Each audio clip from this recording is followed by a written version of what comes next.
Hi guys! I'm back! Nandito na naman po kami ng aking pamilya.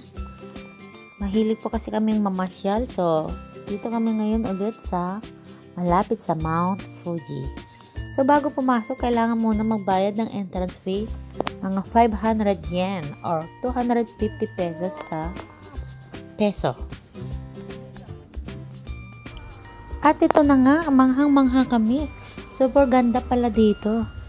Medyo makulimlim pero kita pa rin naman si Mount Fuji. May ulan kasi nung araw na pumunta kami rito. Pero dahil request ng mga anak namin, o siya, sige, pagbigyan kahit medyo maambon, go pa rin kami dito. Maganda pa tong lugar na to kasi hindi siya crowded. Tignan nyo naman, konti lang talaga yung mga tao rito na naglalaro. The best ng lugar na to para sa mga tulad namin na may mga anak. Marami siyang palaruan at hindi siya super init kasi maraming puno. Mag-e-enjoy talaga ang mga anak ninyo lalo't napakalawak nitong lugar na ito. Ayan nga, nasisilip ko si Mount Fuji kaso talagang natatakpan siya ng malalaking ulap. Ito namang si Barbie talagang super enjoy. Kaliwat kanan ang pinupuntahan niyang mga palaruan. O sige, slide dito, slide doon, takbo dito, takbo doon. Sige anak, enjoy lang. At next naman na ginawa nila, ito, gusto nilang maglulundag. Hindi ko alam kung anong tawag sa ganito. Pero ayan nga, kitang-kita, sobrang enjoy sila.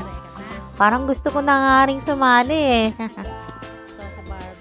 At syempre si Bulilit, eto na nga't nainggit. Syempre, gustong mag-join sa mga kuya niya. O, ayan. Sige, ilabas nyo lahat ng lakas ninyo.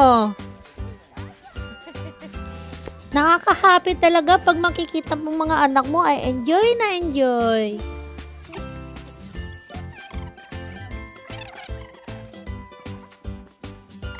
Dahil napagod ang mga bulilit, dito naman muna kami sa pinakamagandang spot. Ito kasi yung spot nila na kitang-kita mo talaga yung Mount Fuji. So, ito na nga. Kuha-kuha muna ng mga picture. Para syempre, meron kaming remembrance.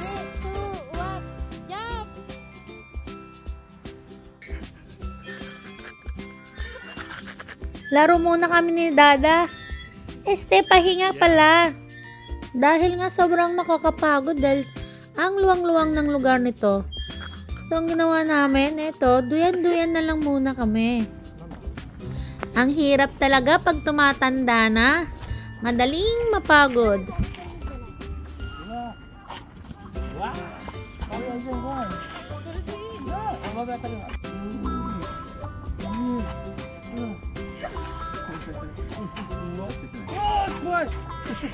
Baka na masira niya yan.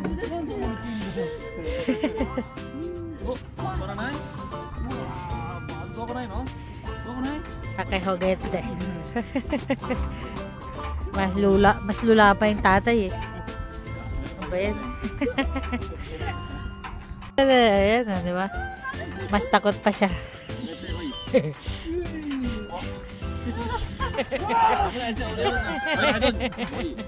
Natakot na yung daddy nyo. Natatakot na yung daddy, mga maihi. Ha? Tatakot na. Barbie, kuko na yun. Tutulugan daw lang niya yan.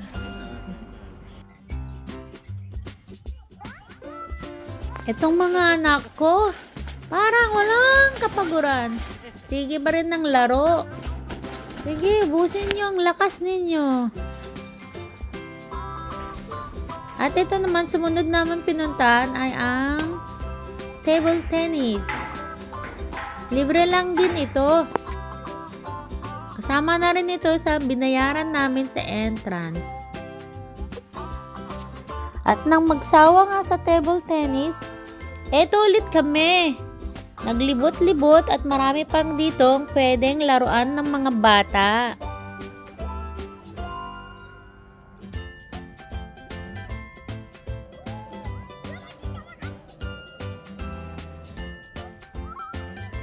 Medyo nagtagal nga kami rito. Kasi ang mga anak ko talagang nagustuhan nilang maglaro dyan.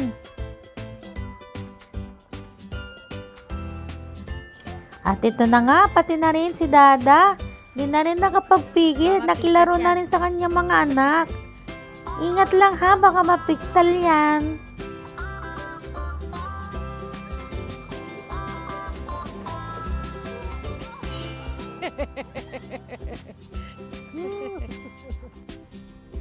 Deja vu? Lakas ng kamay ah.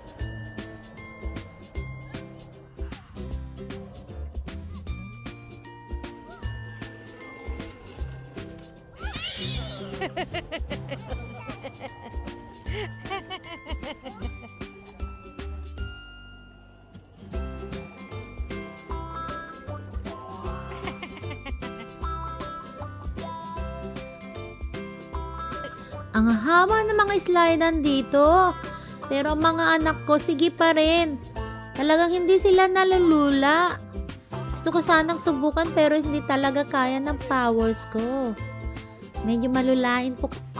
Isa pala ito sa mga nagustuhan ng mga anak ko. Di ba sa mahaba na yung slide, kitang-kita mo pa yung Mount Fuji mula sa tuktok nito.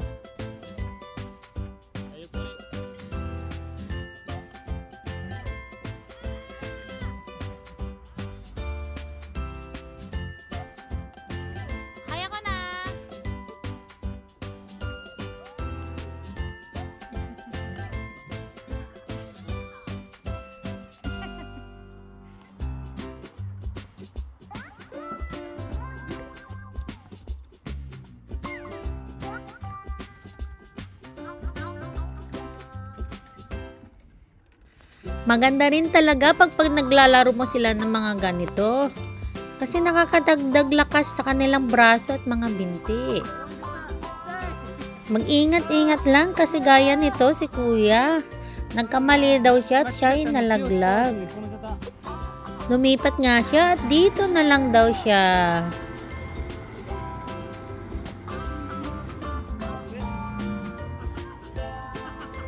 Nakakalula naman dyan. Oo nga, pero ayaw kong makyat yun ah. Ayaw ko, nalulula ko.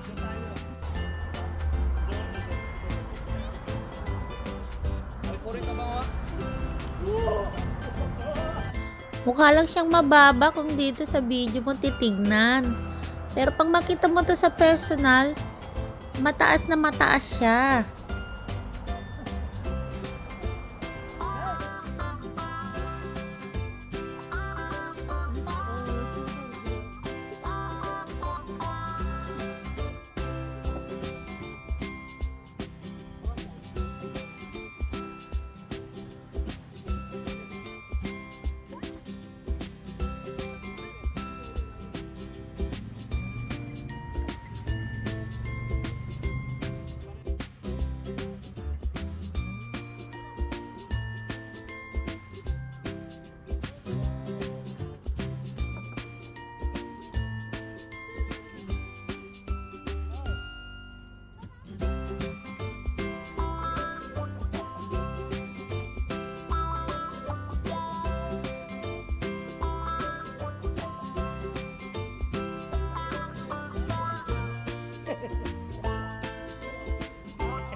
Dami na.